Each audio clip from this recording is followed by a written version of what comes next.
Hey guys, and thanks so much for tuning in to the Original Strength Podcast. Got a very special show for you today because my friend and mentor, Mr. John Brookfield, is on the show.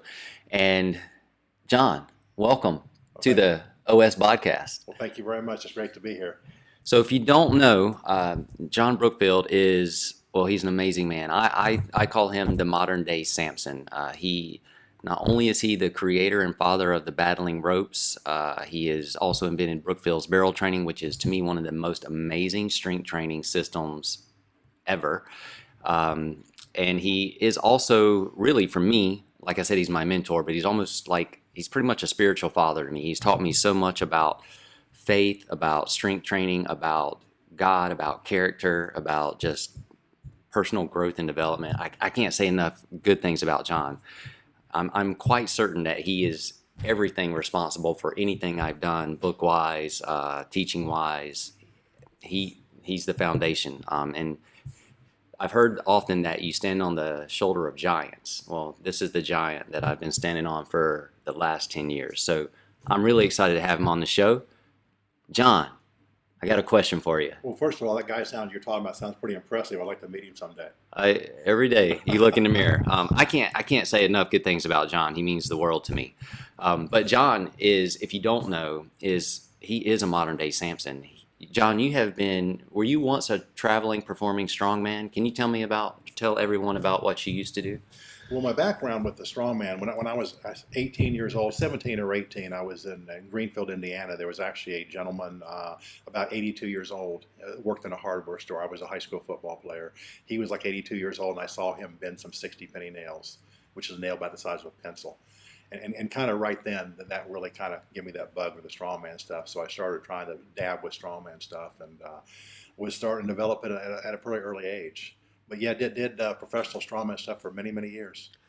So you have how many world records do you have? I'm not really sure. I would think, and some of them were Guinness records. I think maybe actually around 20. 20. 20. Years ago, I used to do like kind of like things like even like on the leg extension bench. Remember, you don't even see those much anymore. I would do like I had 220 pounds, and I would do 12 reps every minute for 2 hours. I did some stuff like that kind of. I started with that kind of endurance. What are some other world records or Guinness records that you have currently? The ones that most people know about the most is tearing decks of cards. I tore 100 decks of cards in 2 minutes and 15 seconds for Today's show. And then I tore 60 decks, I think, in 61 seconds for decks of cards. And also I bent 50 pounds of 60 penny nails. If you go to the hardware store, you can get a 50-pound box of 60 penny nails. And I bent, I think it was 525 in the box, so I bent them back to back. Wow. You have a world record for a truck pull? And that's actually my favorite record, is the truck pulling. Tell me about it. And let's see, we did it several times. We've pulled a mile, and I think we've probably done it 10 or 12 times. I did 1 mile by myself, but when we did the record a few years back, Kirk Nobles and myself, we pulled a 40,000-pound tractor trailer a mile, with the last about quarter mile being uphill. And so we did that. We did that record, and then Men's Health magazine did an article on it, and then Duke University came and actually did like a testing on me. Wow. How fast did you do it? That time, I think we did it in an hour and 11 minutes. But what got interesting, Kirk called me back. This was like 3 years ago. I was 58, and he was like about maybe 64. And he said, I want to beat that record in less than an hour. So we had the same truck, 40,000 pounds, the exact same route again. Last quarter mile was uphill, and we pulled it in 50 minutes and 54 seconds. Wow. That day. God was definitely with us. 40,000-pound truck in 50 minutes? 50 minutes and 54 seconds. And it was actually, when Kirk called me, I didn't really care either way. I said I didn't really want to do it, but I said I'll do it. So I trained for it, I think about maybe 5 weeks. And basically we blew the record away, but it was all God. So, like I mentioned earlier, John is the father of the battling ropes training system. So if you've ever seen anyone ever exercise with a rope, John's the reason why. As a matter of fact, in the new documentary about nutrition, The Game Changer, about being vegan, the gentleman hosting that show, he did it for 20 minutes. Or maybe, I don't know, he may have done an hour, but I know he was all excited about how long he did the ropes. How long have you done battling ropes, velocity waves? Thinking back, every when I first was creating the system, every exercise with the ropes, even seated, I did an hour or more just kind of researching it. But I think one day, just basically, I think I did about 8 hours one time, just for my own fun and Eight record. 8 hours. About how many waves per minute? Because you're pretty consistent. Probably about 100. 100 waves Probably a about 100. minute per 8 hours. If you have never laid hands on a rope, that's kind of hard to wrap your head around. However, those of you that have ever created waves down a rope for exercise, you probably know that 100 waves in a minute is about all you want for 1 minute. But John did it for 8 hours. And the system actually teaches people. I mean, you can use it for intervals, anything what way you want. I mean, which people do, adults for adults. But the system actually teaches people how to sustain over long periods of time and relax under distress, which is crucial. So when you use that system, basically it transfers into real life. So he said relax under stress or distress. I want to get back to that in a second, but before I do, how did you create the battling ropes, or why did you create battling ropes? Oh, that's a good question, Tim. Actually, when I was doing the truck pulling records, I was looking for a way to actually be able to sustain, strength and endurance over time. And if you look at people's background and research, there's really nothing on that. They say you can't, basically without the rest. But I knew there was. So I just seek God. I was looking for a system. I asked the Lord if He would reveal to me. I used the word reveal to a system or training method that would actually help people sustain physically and mentally over time. And I can honestly say that I felt the Lord real strong in my spirit say, I'll show you, but no one else has ever asked that question before. And so within about an hour, He actually took me to the flow of water, to like a fast moving stream or river, and also like waves of a hurricane wave. And so with that being said, I started mimicking the flow of water with the ropes. What made you decide to pick up a rope to do that, though? Like, that is so amazing to me. Well, I was thinking when He was showing me the waves, I guess He revealed that to me in the spirit. But the only way I could think about to actually do that is mainly with a rope, because you can create like a long, like almost like a tsunami or tidal wave rope, like one long one, like a hurricane wave, or like a real fast series of waves, like you would with a river or a stream. So, if you didn't catch this, the entire world knows how to exercise with ropes because John was trying to figure out how to improve his work capacity to pull a 40,000-pound truck. Is that correct? Mm-hmm. That's amazing. So it's work capacity. So if you think with the truck pull, obviously the waves with the rope are moving quite quickly, or they should be. With the truck pull, you're moving quite slow. But even though the truck pull, you're inching along, your body is actually moving quite fast with explosive power. With that inertia, even though the truck's barely moving, you're still putting out a lot of really fast force, even though it doesn't look like it. Absolutely. So we mentioned work capacity. To me, you are the father of work capacity. There is no other expert. A lot of people are talking about work capacity, but I'm not sure they understand work capacity. Can you explain what work capacity is? Well, I mean, people say things differently, but non-scientifically, it's just ability to sustain over time for discomfort, basically. So if you can relax under the distress, it's not uncomfortable anymore. If you look at training techniques, if you can combine maybe athleticism with the way somebody would work out in the farm or construction site, you're combining that ability. Hey, like a construction worker or somebody working on the farm, it might be 100 degrees. They get up and start at 7, and they mentally know, hey, I'm going to start at 7. I'm going to be out here for 10 or 12 hours. So they fix their GPS, just to actually sustain that over time. So you use that kind of mental capacity, and then you get more specific with your training. Okay. But the goal is just to be able to relax under time. Say, hey, I know I'm going to be doing this for so long. Let's say you're going to do the ropes for an exercise for an hour. I'm going to be out here for an hour. I don't know how hard it's going to be, how easy it's going to be, but I'm just going to relax and sustain it and just stay on task. So relaxing under stress and making hard things easy is part of work capacity. Being able to endure, like not just a workout for an hour, but the next 8 hours of the day or the next 10 hours of the day. Exactly. So like when I would do my workouts normally, and I still do, I will go maybe 70 minutes, and I'll use the same exercise for 70 minutes. Now I do vary it from day to day, but for example, when I would first started doing that, I would take a drill that I might have a hard time doing for 45 seconds. But then I taught myself how to do it for a whole hour, sustain that over time. So you kind of mentally just teach yourself to do that. And your body will adapt to it. The body, because the mind's going that way. Mm-hmm. And one thing I'll say, Tim, it's important. It's very, very important. I'm not against circuits, rounds, and intervals. I like those. We know that they're motivating. They burn fat. We know that. But there's two problems when you do always circuits, rounds, and intervals. You're missing two main components which will transfer into real life. So let's say, for example, and you can pick any exercise. Let's pick three. Let's say you're going to do 40 seconds or 40 seconds of kettlebell swings, 40 seconds of push-ups, and 40 seconds of maybe box jumps. Okay. Okay.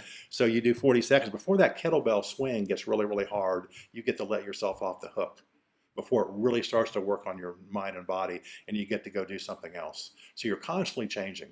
So you're letting, even though you're getting very, very fit, you're letting yourself off the hook every time where you need to sustain over time. And mentally, you've got a break coming up within 10 seconds Yeah. after you get started. That one's coming up in 30. It'd be like a hot day. It was 110 degrees and you're out mowing the lawn for four hours, and every 15 minutes you come inside and get lemonade, which there's nothing wrong with that, but so you're not actually staying and teaching yourself how to sustain. So when I first met you, maybe a couple of years after I met you, you went through a season of where you would train with hourglasses. What?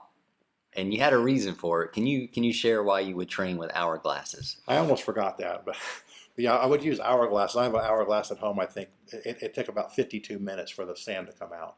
So I would put when we're watching the clock, I don't know, it's easier that way because hey, I'm gonna have to go so long I can sustain it. But with the hourglass, even though the sand, it took 52 minutes, you can't tell how much sand's in that hourglass. So it was mentally deceptive. Yeah. It was almost like a mental torture thing. You couldn't tell because if somebody, let's say you take someone that's even out of shape, just pick somebody that's really out of bad shape, but they're fairly determined. If you put them on a drill for 2 minutes, if they know they only have to last 2 minutes, they're probably going to make it if they're determined because they can kind of watch the clock. I'm only have to do this for 2 minutes, but if they don't know how long it's going to last, you know what I mean? It may last 2 minutes, it may last 5 hours. That's where you really have to teach yourself how to relax. So, funny story. John had his battling rope certification, but he also had a level 2 certification. And I went to John's house to complete my level 2 certification. And I knew exactly how to tell time based on how many waves so if I did 100 waves, that was a minute. If I did 200 waves, I had gone 2 minutes. So I would count my waves to know the certification to pass was 10 minutes of waves at, what was it, 100, 110 waves? Yeah, I think we used 110, I think. Yeah, so I knew how to tell time by counting my waves. I had practiced and trained to sustain my waves. John warned me not to use a synthetic fiber rope because they were lighter than his natural manila rope. And I was like, whatever, rope's a rope. I was wrong. But I knew how to tell time by how many waves I was doing in a minute, so I knew how to count my waves, and I knew how long I would go. But just in case, I also put a vibrating gym fit boss on my waist that would vibrate every minute too, so I would know how long I was going. And I didn't know that. John didn't know that. Till now. Exactly, I didn't tell you. But John would stand there and count my waves, and he held a clock that he was watching the minute hand go around on. But John would talk to me. I'm still counting though, because I'm not going to be sidetracked. I was counting my waves and I was counting my vibrating gym boss. When I was certain that I was at 10 minutes, John told me no, I had about 2 more to go. So that's my funny, torturous story. So I actually think I did it more than the required 10. But John is the master also not only of work capacity, but mental strength and tenacity. That's because, for example, John invented a way of training called the weight of water. John, can you tell us what the weight of water is? The weight of water, it's an entire system, but kind of break it down basically, it would be, let's use the push-up, for example. You get in a push-up position, you have 2 5-gallon buckets of water. One on the right would be full of the water. The one on the left would have no water. And you'd have like a little cup, maybe like a shot glass or even smaller. 1 ounce. Yeah, and so basically you would have to transfer the water from one bucket to the other by staying in that push-up position. And the cool thing about it, it works your mind and body, and it even gets cardiovascular. But the cool thing about it is you can probably move 30 little cups of water and the water level hasn't even went down. So you can't see the water level going down. So just like with real life, you're working on something. Sometimes it looks like nothing's happening, and it gets very, very mentally tiring if you let it. But you need to stay on task. But over time, it's actually going to move that water and you transfer it. So it teaches the person to stay on task when they can't see what's happening.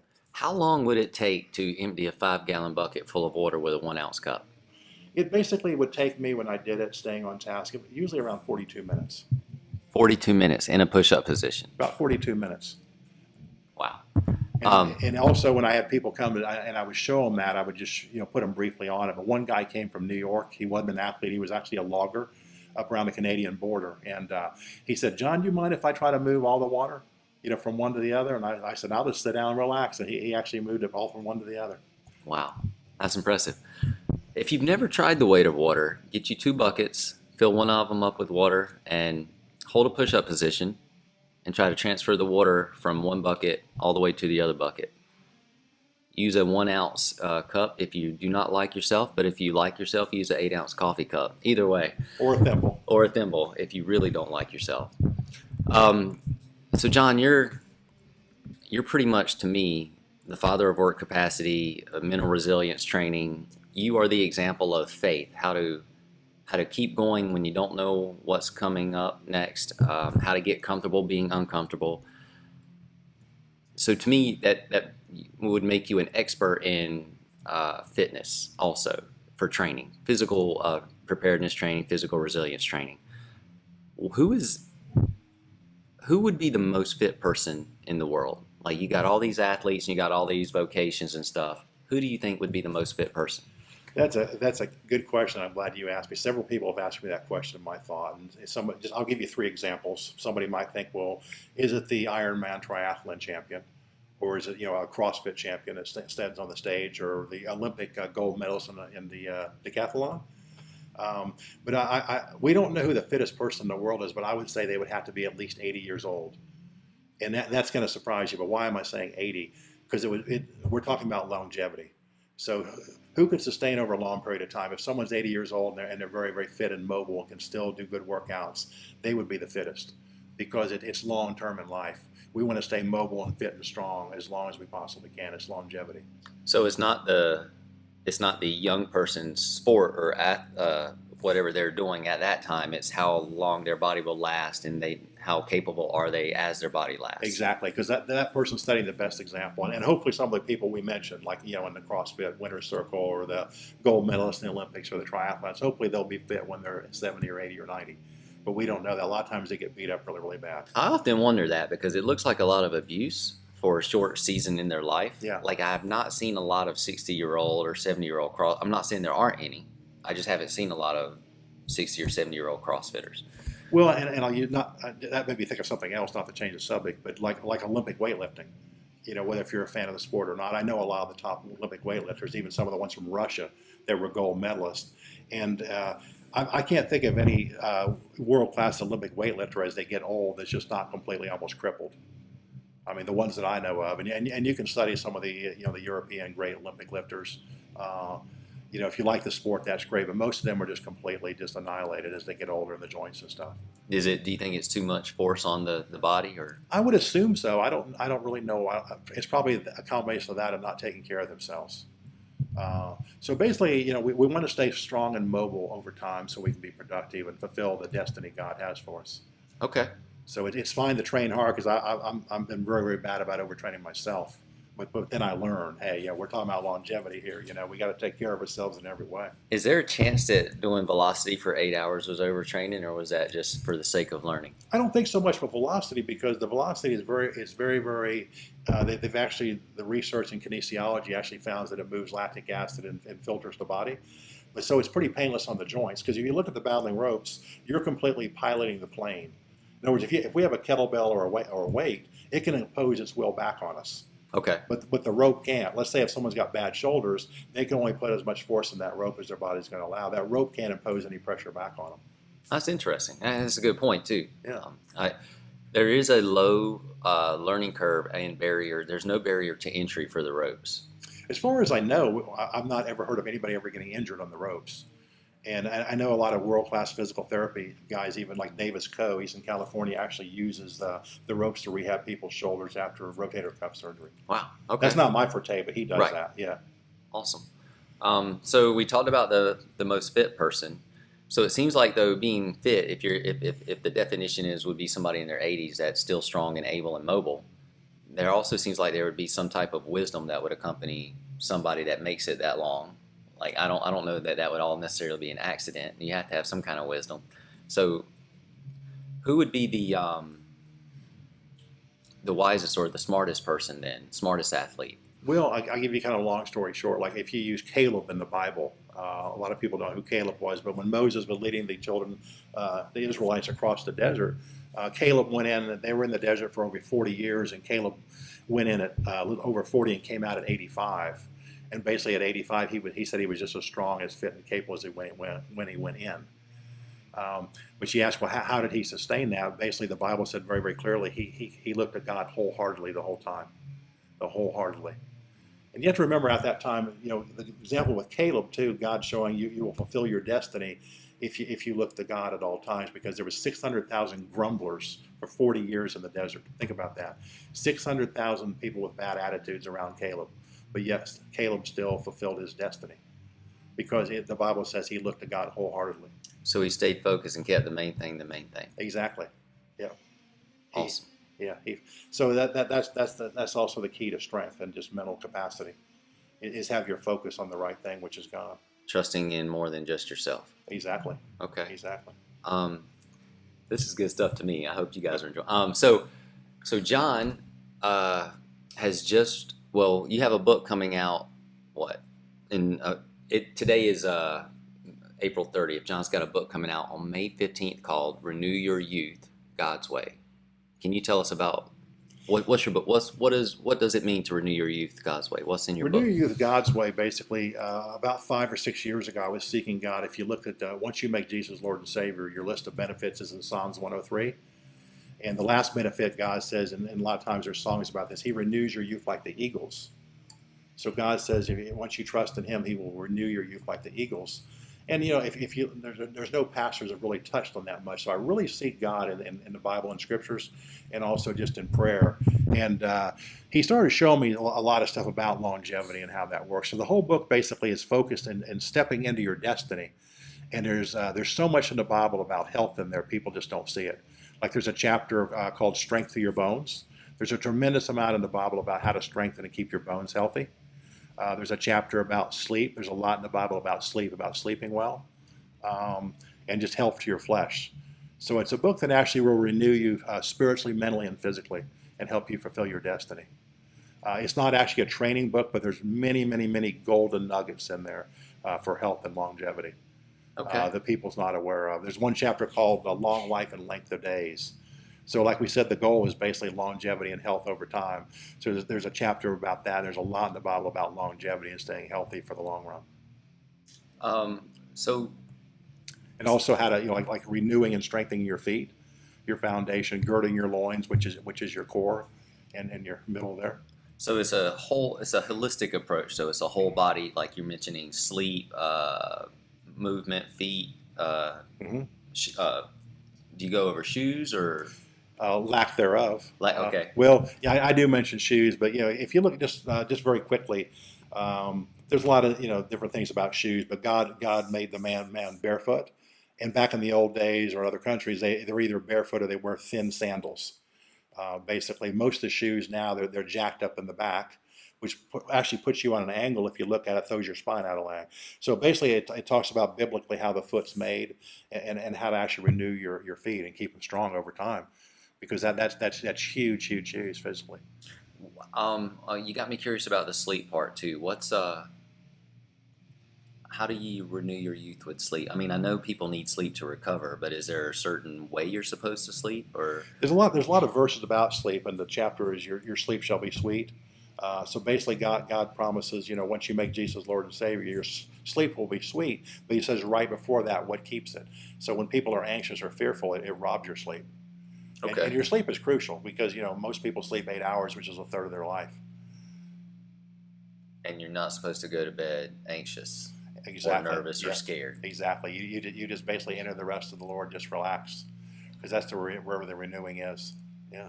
All right. And there's biblical diet in there, the power of the Word of God. A little bit about even like floor sitting and ground sleeping. Ground sleeping. Yeah. Like earthing or? Well, earthing is in there, but if you think of the background, if you look at back in the old days, people used to just sit on the floor, And a lot of countries now, they just sit on the floor, and that keeps your hips very, very mobile. Much, much more mobile than sitting, and like the way we do now. Right. And then sleeping on the ground, basically, it renews your back, keeps your spine healthy and strong. So basically, say not to sleep on the actual ground. You could sleep on like on a mattress, but you want something very, very firm. Basically like a pad. So that actually will renew your back. Awesome.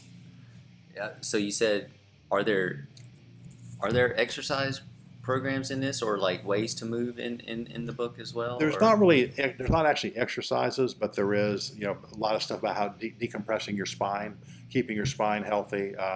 Quite a bit about the feet, like that, how to slowly ease into barefoot training and a functional foot. Awesome. So have you been working on this book for 5 years? I wrote about maybe half of it maybe 2 years ago, and then like the last year, God revealed to me I put the rest of it together. And it comes out May 15th? Yes, it's actually on Amazon right now for pre-sale, but it'll actually be officially released on the 15th of May. Awesome. Of all the traveling you've done, what was the most fun performance that you've done? Because I've seen you were on the Smothers Brothers, you were on Regis and Kathy Lee. Like, what was the most fun thing you've done? Boy, it's a tough question. I think probably actually those truck pulls are the funnest. Yeah? Yeah, probably just doing those truck pulls. See, I was with you on one of those truck pulls, and it didn't look like a lot of fun. Duke University came out, and actually I don't remember what it was called, but they put a heart rate monitor on me and like a muscle activation, and they put a little thing in my shoe. It was from Nike, about the size of a Band-Aid, and it showed how much force I put in the ground each time. Do you remember how much that was? I really don't. I mean, he just said it was a lot, because he did tell me I was that particular, I think I was 58 on that particular truck pull, and he did. There was 3 doctors from Duke University came down that did the testing. He did say my numbers were pretty much better than anybody else he's ever seen, even though I was in my 50s.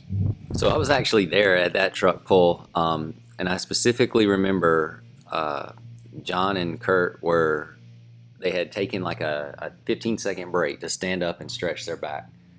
And then it was ready to go again. So John leans down, Kurt leans down, and they are digging into the ground. And their feet are moving, and you can now, but the truck's not moving. And then I see John almost like a bull just really like dig into the ground, and the truck's not moving. And then I hear the truck driver had been not paying attention, and he had the air brake on. Yeah. And as soon as he released the air brake, the truck started moving. Because we had a driver in there with the engine off, of course, just to be able to steer. We had curves and stuff, but yeah, and just he had his foot supposedly off the brakes, but that one particular time, I guess he kind of went into his foot was off the brake, but he had the air brake in place. Exactly. And of course, the last quarter mile was uphill too, so you want to try, because when we stopped and took breaks, but the time still rolled. So, but that last quarter mile is uphill, so you try not to stop any more than you have to. Because if you stop on an upgrade, it's pretty tough to get it going, which we did a few times, but it's tough. So, one thing I want to ask you too.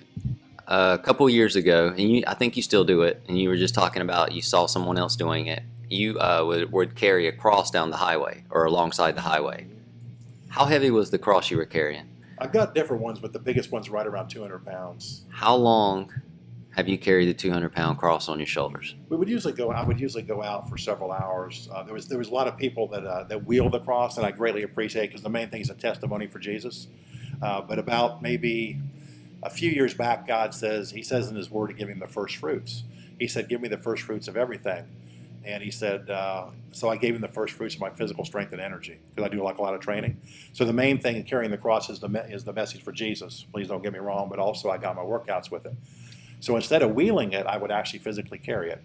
I would carry it in 3 positions, like a half press like this, for as long as I could. Then I would go shoulder to shoulder. But I never set the cross down. I would go miles and miles like that. So carries are one of the greatest ways to train. They make everything strong. But John went for miles and miles, hours, carrying a 200-pound cross without setting it down. That's a true loaded carry. And it's much different than like a backpack or rucksack. Right. I mean, because those are perfectly balanced. This we had to. It's almost like the ultimate thing on your core, because you're yoked this way to the side, and once this area gets tired, you go from the side to side and that. So it's just an incredible workout.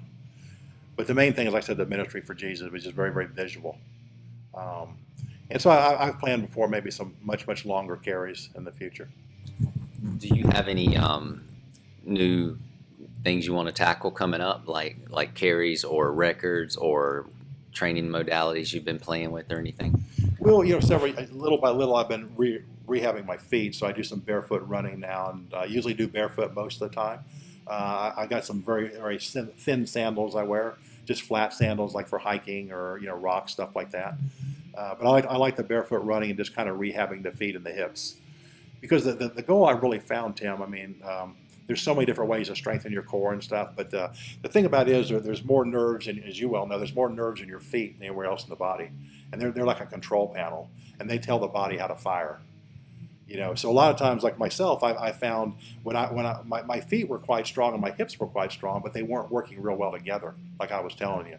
So when I started doing like balancing and slack lining and stuff like that, instability balancing, I felt like it's almost like my feet and my hips were not working together, but that almost reunited them. Like, hey, nice to meet you again. So the hips and the feet were working very well in unison with that type of balancing stuff. Right on. So if you don't know, the palms of your hand and the palms of your feet, or the soles of your feet, have mechanoreceptors in them, and those receptors give your brain information and help your muscles reflexively fire based off of the pressure that they feel going into the sole or the palm. And one thing I'll share just kind of briefly, but I'll do like a lot of stone. I'll take like a bunch of like creek stones, almost the size. You've probably seen like the little creek stones, almost the size of like a golf ball or smaller. They're not round, but they're kind of egg-like. Mm-hmm. And I'll put a bunch of those in the ground, and I'll actually work out maybe with those with my bare feet. And it's very interesting. I'll do like maybe some squats or kettlebell swings or barrel pushes. Now that it's very uncomfortable at first, but see, after a while, I actually found I was stronger standing on those stones than I was flat ground.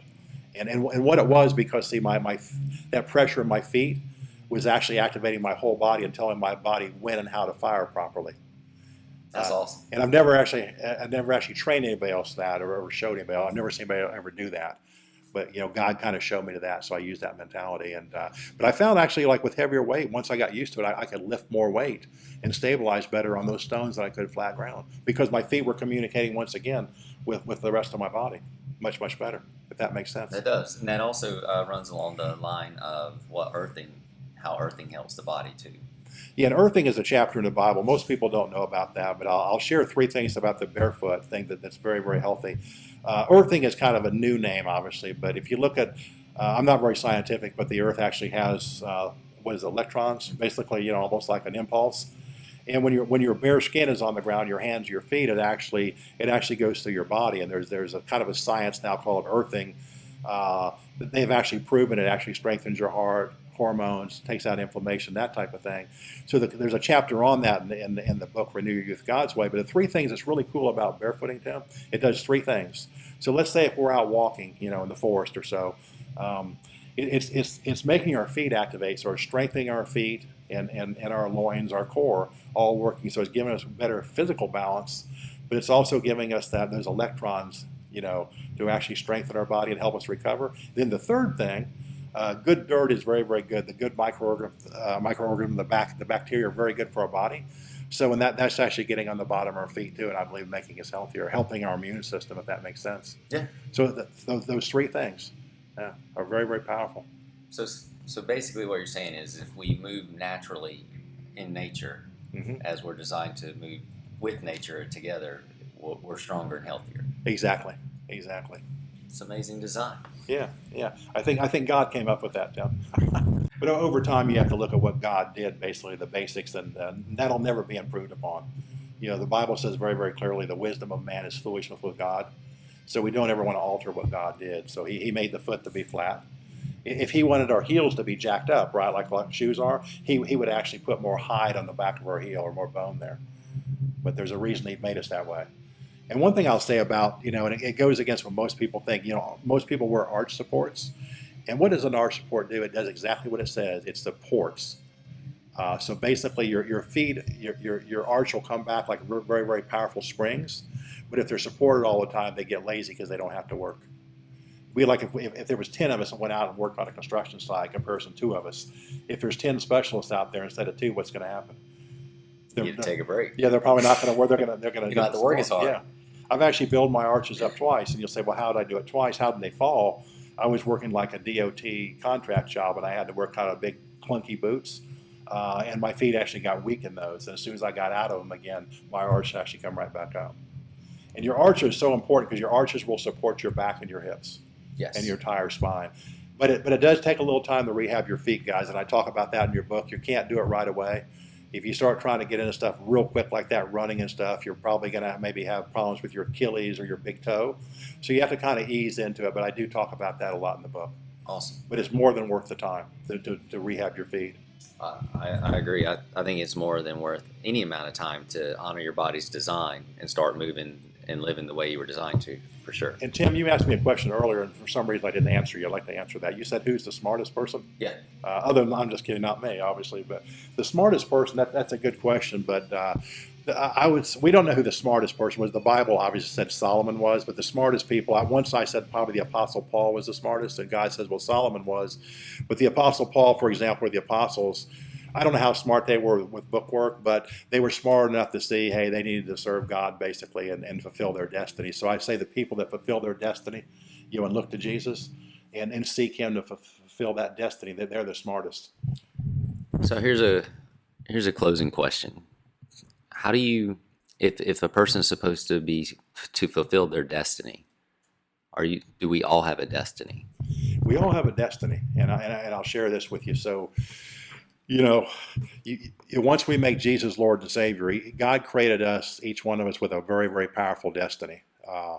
And I'll use Moses, for example. And I'm going to, okay, so, and Tim and Moses. Okay, Moses did great things Tim never could or never will. Okay, Moses did great things Tim Anderson never could or never will. But Tim Anderson has done things that will do things that Moses never could or never will. Because God creates each one of us very, very special. And each one of our destiny is very, very powerful, just as powerful as the other. So once you make Jesus Lord and Savior, I strongly suggest to ask Him what your destiny is and tell Him you want to fulfill it. Because people ask me, what's the greatest accomplishment ever? People say, well, some people want $1 billion in the bank, or maybe Olympic gold medal or the Medal of Honor, something like that.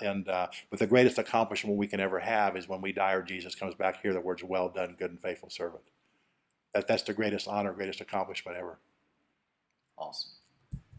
So that's a great place to end. Asking what your destiny is and wanting to fulfill it. And one other thing, if I may, Yeah. just like there's quite a few places in the Bible where God actually talks about, He wrote things about in the books. But if you look to Psalms 139, verse 16, it's a very, very simple scripture.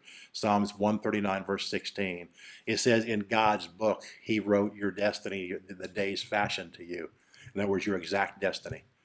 So I strongly suggest you ask Him what's in that book, what that destiny is. But right before that, He also says, I will praise you, for I am fearfully and wonderfully made. And on that note, ladies and gentlemen, Mr. John Brookfield. Well, thank you, Tim. Because if you ask God and fulfill what's in that book that He wrote about you, you will hear the words, well done, good and faithful servant. Right on. Well, Thank you, John. Thank you, Tim. This is awesome. Thanks for listening, guys. Tune in next week when we have another podcast with whom I do not know. All right, guys, have a good week. Hey guys, thanks so much for watching or listening to the Original Strength Podcast.